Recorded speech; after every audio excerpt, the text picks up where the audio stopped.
Hi guys, DIY Mark here, and I've got a quick review for you. Product called Slime. And for those of you that are not familiar with slime, it's a product that's used to repair slow leaks in tires and tubes.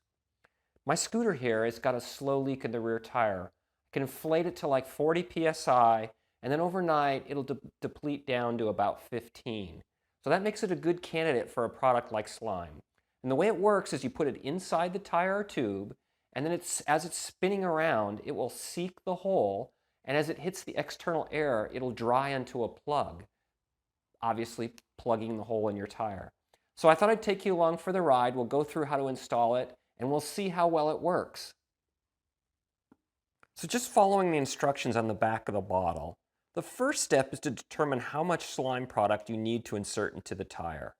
There's a rough guide on the back of the bottle, but you can get a much more accurate determination by using the Slime online calculator.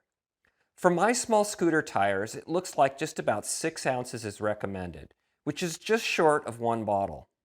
Next, I position the wheel of the scooter so the valve stem is above the horizontal plane. I place it at about the 11 o'clock position. Next, you need to remove the valve core in the stem to allow free flow of the product into the tire. There is a valve core remover built into the cap of the product. It's just plastic, and I found it deformed because my valve core was really tight. You might need to use a metal valve core remover, which are inexpensive and available at most auto parts stores. Still, I was able to get mine out using the cap.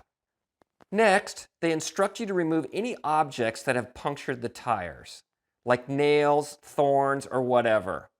In my case, it was an unknown slow leak, and there was no obvious debris in the tire. Then you attach the included clear plastic flex tube to the tire stem, which will allow the slime to flow from the bottle to the tire. Before we start squeezing the slime into the tire, here's a look at the product. As you can see, it's slimy. It's very viscous and has a number of small granules that I suppose will clog the leak by drying into a plug. Now I begin squeezing the bottle into the tire through the plastic tube. I found that I had to pull the bottle off a few times to allow air to flow back into the bottle and then reconnect it. It really was pretty easy. After the slime is inserted, I cleaned the valve stem with a rag and then reinserted the valve core. Then inflated the tire back up to 40 psi, which is the recommended pressure by the scooter manufacturer. I spun the tire using the scooter motor to coat the insides with slime and hopefully begin the tire repair process.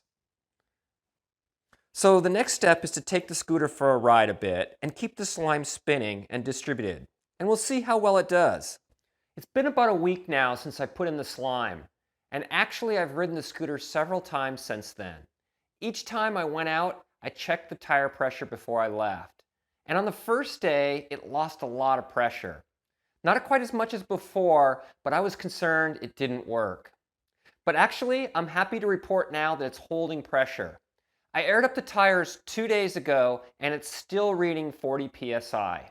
I realize this is not a great test with only a sample of one. And as they say, your mileage may vary. But in my case, it lived up to the product claims and my issue was gone. So a couple things worth noting when using this product.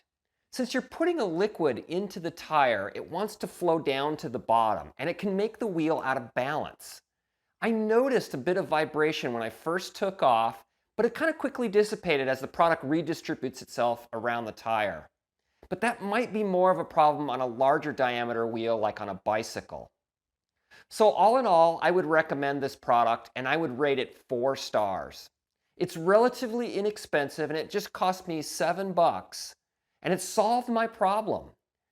So I hope this was helpful and as always, thanks for watching.